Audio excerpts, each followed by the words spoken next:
Hello, welcome to Boardgame TV, and today we're going to be taking a look at my Ghost Rider series. We're on Series 2, Part 3. And what we're going to see is a series basically in decline.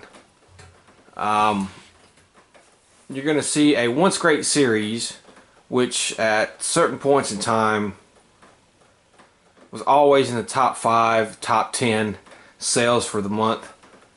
Basically go to barely struggling to be in the top 50 sales, and then basically struggling to be in the top 100 sales of the month of comic books.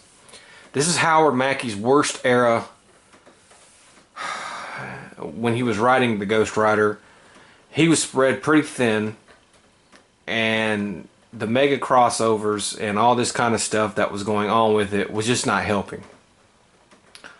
Creatively, I think he was kind of in a funk for a little while.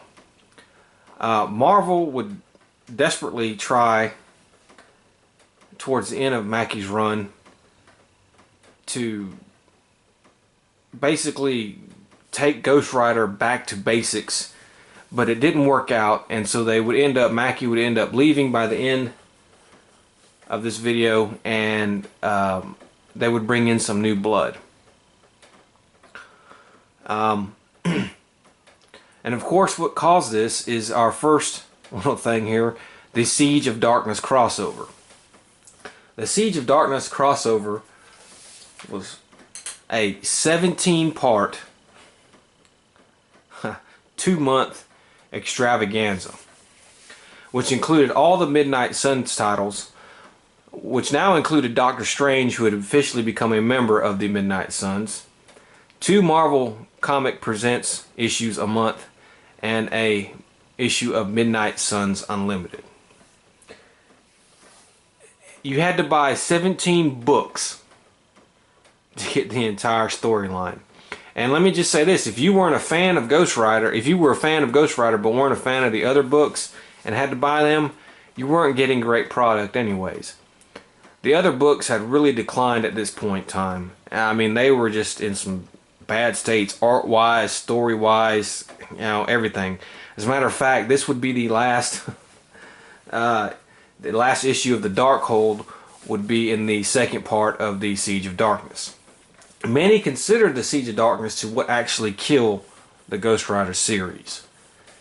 And in many ways, I can't disagree with them on that. After this, the series just never recovered. For various reasons, and I think that being one of them, probably the ending and outcome of the series may have been another contributing factor. But ultimately, what the series boils down to is Ghost Rider and the rest of the Midnight Suns teaming up to fight Zarathos, who has teamed up with Lilith and her Lilin. And this mysterious fog is spreading through New York, corrupting anybody who touches it. So the first month of issues worth focus on that, and they end up beating Zarathos and destroying Lilith, mostly destroying her, just banishing her to another dimension. The second half of the storyline, the second month, is basically the minute they get done banishing Lilith and the Lilin, Zarathos' Fallen come out and support him. And these are ex-Blood members who turned to Zarathos' cause a long time ago. They had been banished, and now they're back. And so now they have to take on Zarathos and his Fallen, and none of the Fallen are worth anything. It's just one big pointless slog for 2 months. In the end, Zarathos is defeated and is killed. He's turned into a statue, basically. Ghost Rider dies, defeating him. Stacy is there for the final battle, so she finds out that Danny and Ghost Rider were the same person and mourns him. and everybody kind of mourns Danny Ketch at this point in time. And then they come up with this weird idea that whenever the Midnight Suns are needed, whenever the supernatural threat is great, the Midnight Suns will come together to defeat the evil. Yeah, it's not going to last long on that, with Caretaker kind of taking the lead with the Midnight Suns. Also, if you're a Doctor Strange fan, it's at this point in time that they changed Doctor Strange into a complete something totally different than what he completely was. Doctor Strange, I guess their sales were lagging, and they took a whole new creative direction with him. And yeah, he's not the Doctor Strange you know, and he's terrible. His costume has changed. You don't even see his face. It's just awful. And he gets beat by some lady named Salome, and she becomes a new Sorcerer Supreme. That is the gist of the Siege of Darkness. Now, after the Siege of Darkness crossover, Marvel was like, you know what? We kind of overdid it. We promise you no more crossovers for a long, long time. And we're going to take Ghost Rider back to basics and deal with that. Well, right after that, Blaze got a 4-issue limited series. And it's basically a total wash of a series. It's basically him. It was written by Howard Mackey. And I don't know what Howard Mackey was thinking. Maybe he was just trying to do something different or whatever. And it's basically Blaze is being hunted by one of the surviving Fallen. Apparently a long time ago, Roxanne made a deal with the Fallen for their kids, so that he wants Blaze's kids, so Blaze has to go confront the truth about what Roxanne did and save his kids and all this kind of stuff, all on his own. And it's a horrible series. It's right there. There you go, right there. It's a horrible series. Blaze wins at the end, but he rescues his kids, but it's just a horrible series. It's barely even worth mentioning, and it was forgotten almost as soon as it came out. So, for the rest of the issues of Spirits of Vengeance, which will be to issue 24, it's just about Blaze basically doing stuff on his own, dealing with the carnival, getting in some few adventures here and there, that kind of thing. Without Ghost Rider in the series, it was kind of didn't work. And the kind of the stories of what they did with just Johnny Blaze didn't work either, and so the series would be canceled at issue 24. With the final issue actually being the only really good issue of the series at that point, where him and Steelwind team up and they kill Centurious.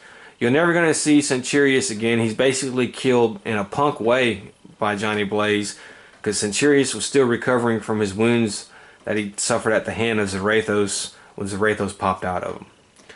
So, Steelwind goes on her own way. Johnny Blaze kills Centurious, and there we go. There's the wrap up to that whole thing.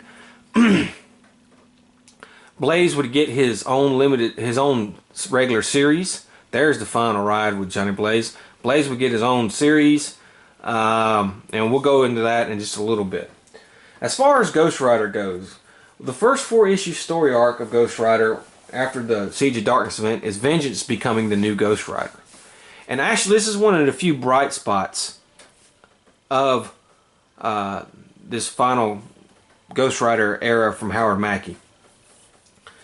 Baldino's an interesting character. He's a cop. There you go, right there. See, that's the new Ghost Rider. He's basically a cop who's the head of a anti-Ghost Rider task force, which the task force doesn't know Ghost Rider is dead. The only one who does is him and Stacy. So he wants to basically leave, quit being cop, to figure things out about his life and where he is and what to do about vengeance, because he's starting to experience periods of rages and with the vengeance inside of him. However, some new superpowered guys are going around trying to kill him, hunting him down, and him becoming Vengeance is what saves him. So the anti-Ghost Rider task force mistakes him for a new Ghost Rider, so they're pushing to hunt down this new Ghost Rider and do something about these superpowered killers. And Baldino's kind of caught in the middle trying to figure out why these killers are after him, and he finds out that Anton Hellgate is behind it, and Hellgate is a guy from Baldino's past that we've never seen or heard about before. Hellgate is a superpowered villain, a very powerful one. He's much like Deathwatch, but instead of Deathwatch, think his powers come from the power of science. And Hellgate is all about capturing superheroes and dissecting them to learn their powers so he can gain their powers. That's kind of what he is. So Baldino wants to go off to try to find Hellgate. So he leaves the anti-cop task force in charge with Ski, with Stacy, anti-Ghost Rider task force in charge of Ski, his second in command, and Stacy eventually joins the task force. But this 4-issue run with Vengeance and the superpowered villains has a guest star with Spider-Man and the Hulk. They're all actually really good. They're one of the bright spots of this, and Vengeance is fleshed out really good. Vengeance had a lot of potential, and for some crazy odd reason, I'll never know why, they never really did much with Vengeance after that. You know, he kind of became a waste of a character. I mean, there's so much you can do. He's a cop. He could go after serial killers, superpowered serial killers. And of course, you know, they don't know he's got superpowers himself. They could have done so much with that. Well, anyways, issue 50 marks the return of Ghost Rider, who's kind of brought back indirectly by Anton Hellgate through weird means. So Ghost Rider comes back. Everybody's happy. Ghost Rider says, look, that whole supernatural bit is part of the past now. I want to focus on new things in the future. But lo and behold, right when him and Danny are celebrating being welcomed by his family and everybody, Hellgate shows up, kidnaps Vengeance. He causes Vengeance not to be able to change into Vengeance. Kills Roxanne Simpson, which causes a rift between Ghost Rider, Dan Ketch, and Johnny Blaze. Johnny Blaze says if he ever sees Danny again, he kind of blames Danny for it, that he'll kill him and leaves the book. You won't see Johnny Blaze for a long time anymore in the book, which leads to Johnny Blaze's own regular series. So, there we go. That's what happens. Issue 50, Ghost Rider comes back, Johnny Blaze leaves and gets his own series. Now, Johnny Blaze would have his own regular series that would last 12 issues, and it had a lot of promise. It was written by Larry Hama, who, if you don't know, was the main guy who was responsible for the G.I. Joe comic books. Now, as a kid, I loved the G.I. Joe comic books. I grew up reading them, and I loved the figures and everything. So, and it promised to take Blaze back to more of his bizarre carnival type ways and stuff like that. So the book had a lot of promise. And right off the bat, they get rid of all that goofy metal stuff that Blaze had attached to him. He no longer has the face panel, the arm panel, the leg panel. He goes back to looking how he was when he first showed up in this series, which was a big thank you, and everybody was glad. After a couple issues, the book really goes downhill, art-wise and story-wise. And basically, it's his kids have been kidnapped by some crazy new villain, by Icebox Bob. He's got to find his kids. At the end of 12 issues, he finds and rescues his kids, and is gonna sit there with the carnival and lead a happy life. The book is universally hated, it's universally panned, and it's universally just everybody tries to forget about it. Like for the first 2 or 3 issues, it showed promise, and then it went downhill real quick. So that's the Blaze series. Meanwhile, over in Ghost Rider, eventually Ghost Rider saves Vengeance and rescues Vengeance from Hellgate, and Vengeance leaves the scene, and he will be in a 4-issue Venom series where him and Venom team up. Knights of Vengeance, there you go. Also written by Howard Mackie. Now, Venom was a weird thing in those days. Venom didn't have his own monthly title. What Venom would do was he would have a limited series by a creative team, and then once that limited series was over, a new limited series would start with a new creative team. So that's what it was. He was having a book come out every month. It was just a different series by a different creative team after the series was done. And this series was, him teaming up with Venom, Vengeance, and Howard Mackie wrote it. And it's basically Vengeance is looking for a lead on Hellgate, this mercenary group that he's tracking to help find Hellgate gets taken over by aliens, and these aliens decide to hunt Venom and Vengeance, and so it's a big hunt. And it's not that good either. It's really not. And it's, even if you're a Venom fan, it's not one of his better series. And really, it's at this point in time, you got to start questioning, well, I think Howard Mackie's just gone, a little over, he spread way too thin. And then that would be the last you see of Vengeance for a while. And then, so, in Ghost Rider, they try to introduce this guy named the Shrieker. And he's like a ninja type guy. He's a big mystery who he is and everything. And Hellgate's still kind of the baddie around. But it turns out that the Shrieker is Jack, his buddy Jack, who trained off to become a superhero. However, they do nothing with the character, and he's quickly dropped and forgotten within a couple issues. It was like they wanted to go somewhere with it, realized the fans didn't like it because it was stupid, and he looked stupid, so he left the series. So they just, hey, we forget, never mind, forget about it, forget we just did everything. So Ron Garney would leave in issue 52, and a prominent artist named, well, not yet prominent, but Salvador, I guess I'm going to say LaRocca, took over. Now Salvador, as you can see there, is a good artist. And he would later leave Ghost Rider and have a claim to fame in Marvel and do good things in Marvel and become a big-time hot artist. You see a pattern here with some of these artists who are working on Ghost Rider and then go on to do bigger and better things.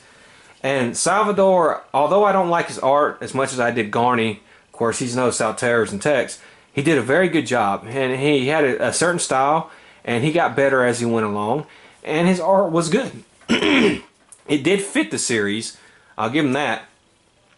And so I was, as much as I hated to see Garney leave, you knew he was going to leave eventually because Ghost Rider was no longer selling well, and they're not going to keep their better artist on a book that's not selling well. So Sal took his place and did a competent job. And he would stay on the book for a while, actually. And so, Ghost Rider would get another annual. This time, the Scarecrow was the villain. During this time, the graphic novel Dark Design would come out, and it would be a sequel to Hearts of Darkness with the Ghost Rider Punisher and Wolverine. And it's very good, and it's very hard to find, but it's a very good graphic novel. Basically, what happens in it is Blackheart is still getting them to try to kill Mephisto, and they refuse him. But in the end, Blackheart does kill Mephisto, and Blackheart takes over as leadership of Hell. Now, whether or not the other comics in the Marvel Universe acknowledge this, I'm not quite sure, because I never saw Blackheart really in any other comics at the time. So I don't know if any of the other comics accepted this. However, for all intents and purposes, in Ghost Rider comics, Mephisto is dead and Blackheart is now the King of Hell, thanks to the Dark Design. Of course, Ghost Rider has a couple more skirmishes with Blackout. Mr. Hyde teams up with Wolverine. Again, besides the Dark Design. And it goes on from there until the next major storyline. Okay, so Betrayals is the next major storyline Howard Mackie comes up with. And the basic gist of it is the anti-Ghost Rider task force starts getting SHIELD training to take down the Ghost Rider. And the head of this SHIELD training to take him down is this guy named Spook, who has all these ulterior motives. And Stacy is part of the group, part of that task force. And it starts putting a rift between her and Dan. They end up breaking up, and Dan gets a new girlfriend named, I think, Pauline or something like that. It eventually ends up going nowhere. It's another drop plot point from this era. Anyways, Ghost Rider accidentally kills one of the task force guys coming after him, and this really sets Stacy off. And so basically the gist of it is they end up finally capturing Ghost Rider, and he becomes imprisoned in this big gigantic SHIELD facility. And honestly, it's not that good of a storyline. I don't really care about it. I was hoping, this is Howard Mackey's promise to go back to basics and bring things in a fresh new direction. And yeah, it has nothing to do with the supernatural, but it's still just not very good. It's not the direction I really wanted to go in. So while he's captured at this superpowered facility, he's being experimented on and stuff like that. And you're supposed to feel really bad for him. And you find out that the Scarecrow's being held at that facility, Skinner's being held at the facility, and a bunch of other superpowered villains are being held at the facility. And Stacy starts to regret what she actually did. And starts to try to get Ghost Rider free. Let's put it that way. Who knows? You know, she was in love with him when she found out, and mourned him when she found out he was Ghost Rider and he died. They had a good spark in their relationship after he came back. Then all of a sudden she kind of turned away from him, and now she's hunting him, and now she wants to kind of save him again. Who knows? It's a little weird. I don't think he exactly knew what he wanted to do with that. So basically, the second storyline after Betrayals is In Chains, and it is, of course, about Ghost Rider escaping. And he does. And another thing that happens during this storyline is the Midnight Suns, as you can see the imprint on the corner there, is disbanded. The whole Midnight Suns thing is done and forgotten with, and you get Marvel Edge now, as you can see up there. So, after the Midnight Suns failed, Marvel attempted to rebrand several comics again and make them part of their Marvel Edge line. A more edgier, gritty, urban, ground-based superhero, which include like Ghost Rider, the Punisher, I want to say Daredevil, and a couple other street-based heroes. And occasionally they would have a crossover together, but that was their edge of the Marvel Universe. Of course, this is not going to work. It's not going to stay like this. This was Marvel's last-ditch attempt to really try to do something with their comic brand, because now the bubble was starting to look like it was going to burst, and in the industry altogether.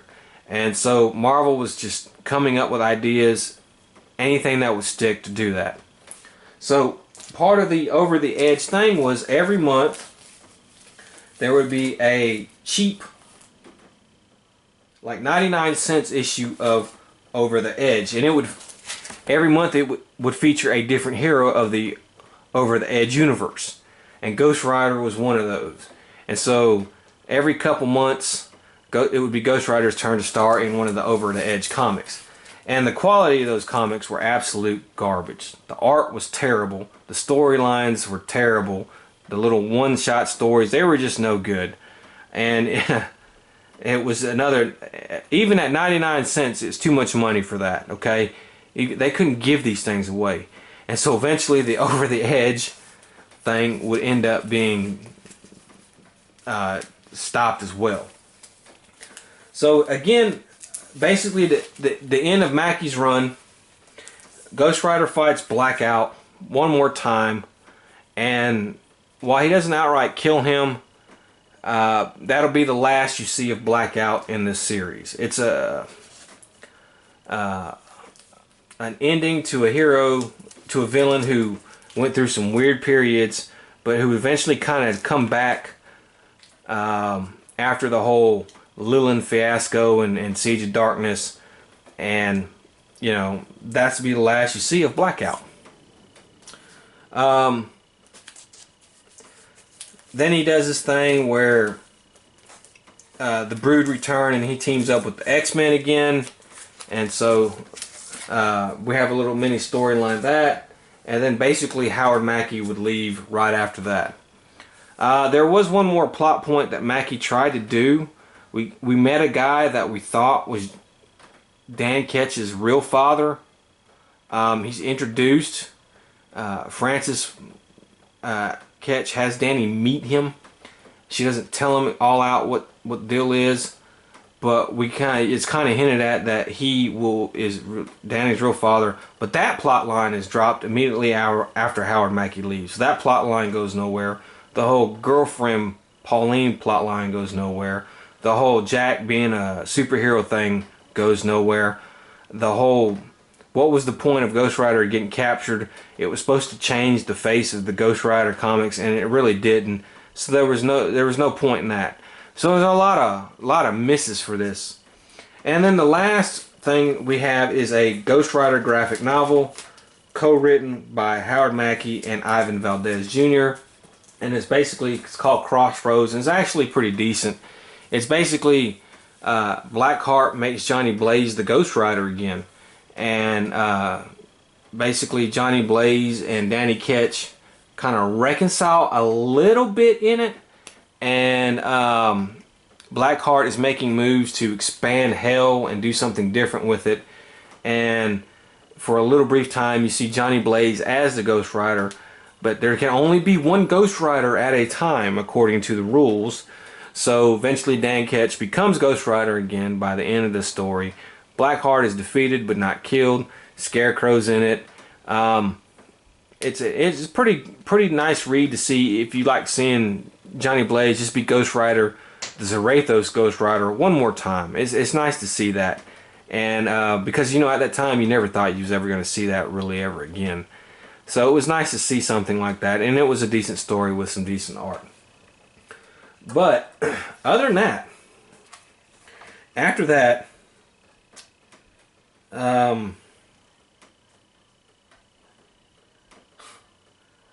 you know, the Ghost Rider series Howard Mackie would leave, and a new writer would take over. All of the Midnight Suns titles were gone, with the exception of Ghost Rider and Doctor Strange. And Doctor Strange eventually went back to being Doctor Strange again. So, there you go. And, you know,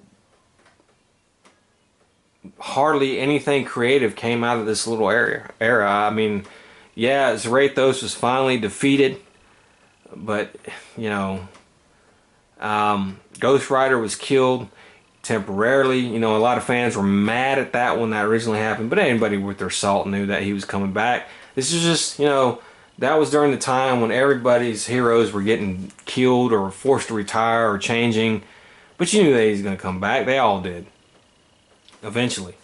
So, you know, a weird era. You know, I hate to end Howard Mackie's contribution on a down note, because honestly, Howard Mackie and Danny Ketch are some people's favorite Ghost Rider.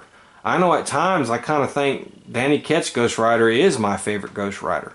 Many people grew up with the Danny Ketch Ghost Rider. And, you know, if it wasn't for Howard Mackie, we wouldn't have that. You know, Howard Mackie had a first great 2-year run.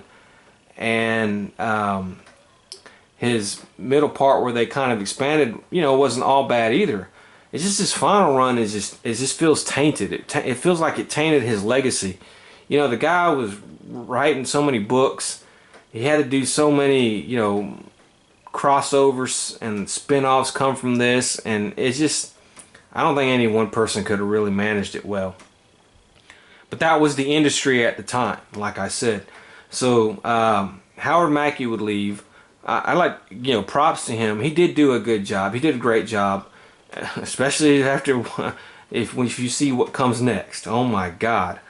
But you know, kudos to him. But that first, if you're a fan of Ghost Rider,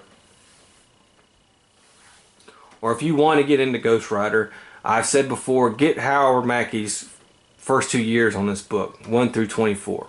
Then if you got a little extra, get up to, I don't know, the Siege of Darkness. There's still a lot of good work in that time between the second year and the Siege of Darkness. You don't have to get all the other spin-off books, although I would recommend getting Spirits of Vengeance at least issues 1 through 12, or 1 through 13. Those are really good art by the Kuberts. That was, I'll never forget that era. That was just a great era. That was still a period of time to when I looked forward every month to the next issue of Ghost Rider. And then when Spirits of Vengeance first came out, I really, every month I got 2 Ghost Rider comics, and it was just a fantastic time to be a Ghost Rider fan. And, at this point in time, Ghost Rider is starting to kind of decline. And that's the sad truth. And it would get even worse from after here. But that's my retrospect and history of Ghost Rider, Howard Mackey's final run. So I hope to see you next time, and until then, have fun.